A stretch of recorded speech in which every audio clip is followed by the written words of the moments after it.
Fenomena musim dingin nuklir dan dampaknya bagi kelangsungan hidup.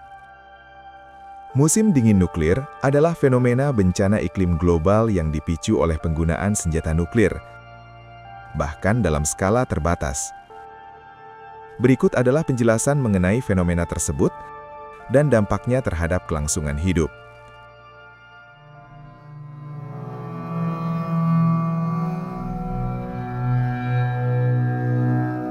Fenomena ini terjadi ketika ledakan nuklir, sebagai contoh, penggunaan hanya 100 hulu ledak atau 0,5% dari total hulu ledak global, melepaskan asap dan debu dalam jumlah masif ke atmosfer.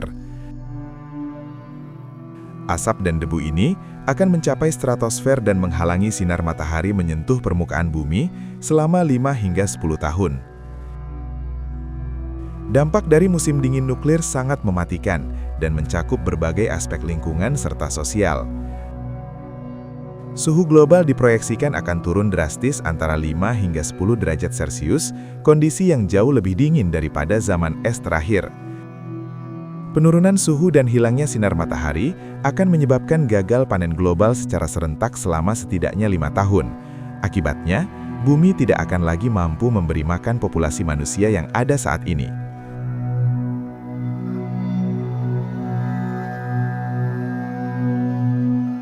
Ledakan nuklir melepaskan nitrogen oksida yang dapat menghancurkan 30 hingga 40% lapisan ozon.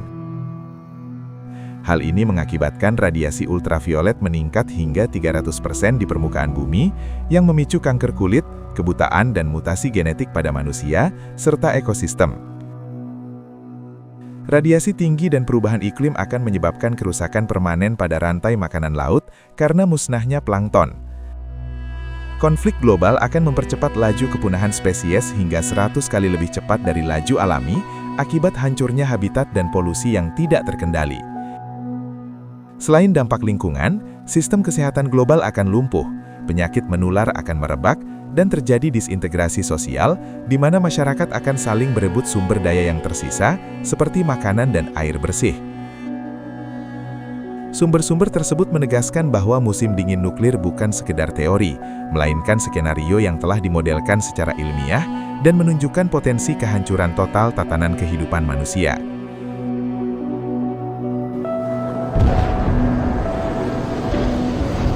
Peningkatan radiasi ultraviolet pasca ledakan nuklir memberikan dampak yang menghancurkan bagi ekosistem laut, terutama melalui mekanisme berikut.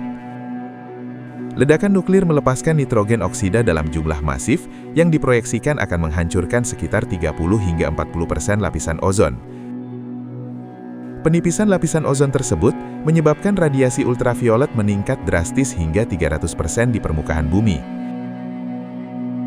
Dampak paling fatal terhadap ekosistem laut adalah musnahnya plankton akibat paparan radiasi UV yang sangat tinggi tersebut. Karena plankton merupakan fondasi utama dalam ekosistem perairan, kematian massal plankton akan memicu kerusakan permanen pada seluruh rantai makanan laut.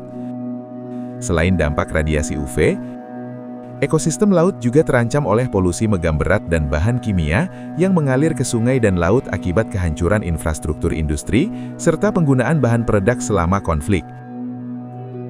Secara kolektif, faktor-faktor ini akan mempercepat laju kepunahan spesies laut jauh lebih cepat daripada proses alami.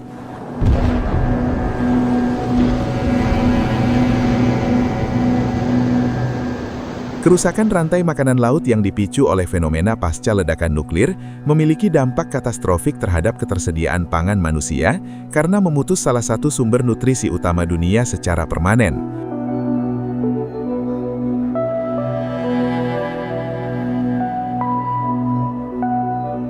Peningkatan radiasi ultraviolet hingga 300% akibat rusaknya lapisan ozon akan menyebabkan plankton musnah.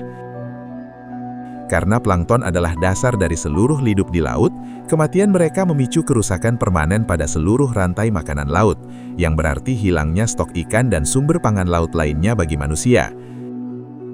Dampak ini tidak terjadi secara terisolasi. Hilangnya pangan dari laut terjadi bersamaan dengan gagal panen global di daratan akibat fenomena musim dingin nuklir yang menghalangi sinar matahari selama 5 hingga 10 tahun. Kombinasi dari hancurnya produksi pangan di darat dan di laut, membuat bumi tidak lagi mampu memberi makan populasi manusia yang ada saat ini.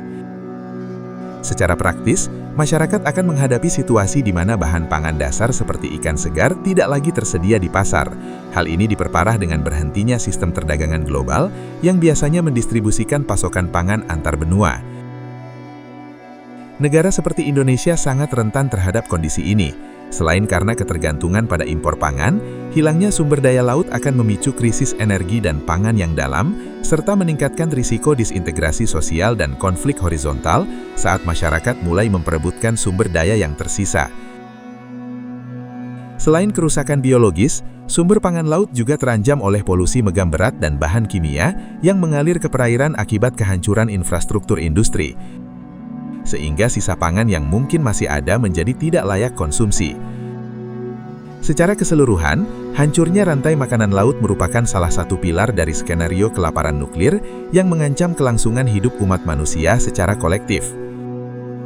Bagaimana skenario kelaparan nuklir ini mempengaruhi ketahanan pangan di Indonesia? Skenario kelaparan nuklir mempengaruhi ketahanan pangan di Indonesia melalui serangkaian dampak sistemik dan lingkungan yang saling berkaitan. Meskipun Indonesia mungkin tidak terlibat langsung dalam konflik senjata, negara ini akan menjadi salah satu korban paling rentan akibat efek domino yang ditimbulkan oleh konflik tersebut. Berikut adalah dampak spesifik terhadap ketahanan pangan di Indonesia berdasarkan sumber yang tersedia. Indonesia memiliki ketergantungan yang tinggi pada impor pangan dan energi. Dalam skenario ini, sistem perdagangan global akan berhenti total, sehingga kapal-kapal pengangkut komoditas utama seperti beras atau minyak goreng dari benua lain tidak lagi akan sampai ke pasar-pasar tradisional di Indonesia.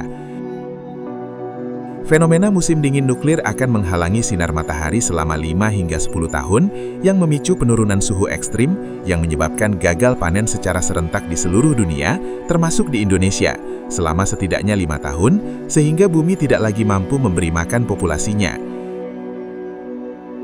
Sebagai negara kepulauan, Indonesia sangat bergantung pada laut. Namun rusaknya lapisan ozon akan meningkatkan radiasi ultraviolet hingga 300% yang mengakibatkan musnahnya plankton. Hal ini memicu kerusakan permanen pada rantai makanan laut, sehingga stok ikan sebagai sumber protein utama akan hilang. Kelangkaan pangan dan air bersih akan memicu konflik horizontal di dalam masyarakat. Kerusuhan sosial dan kekerasan komunitas diproyeksikan dapat meningkat hingga 400% dalam tahun pertama karena masyarakat saling berebut sumber daya yang tersisa. Indonesia, karena lokasi geografisnya, diproyeksikan akan menjadi salah satu tujuan utama pengungsian dari kawasan Asia Pasifik.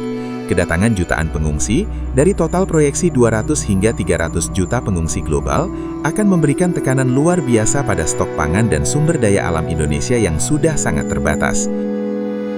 Perang skala besar akan meninggalkan polusi megam berat dan bahan kimia yang dapat mengkontaminasi tanah dan air selama puluhan tahun, sehingga lahan pertanian yang tersisa pun menjadi tidak produktif atau berbahaya untuk digunakan.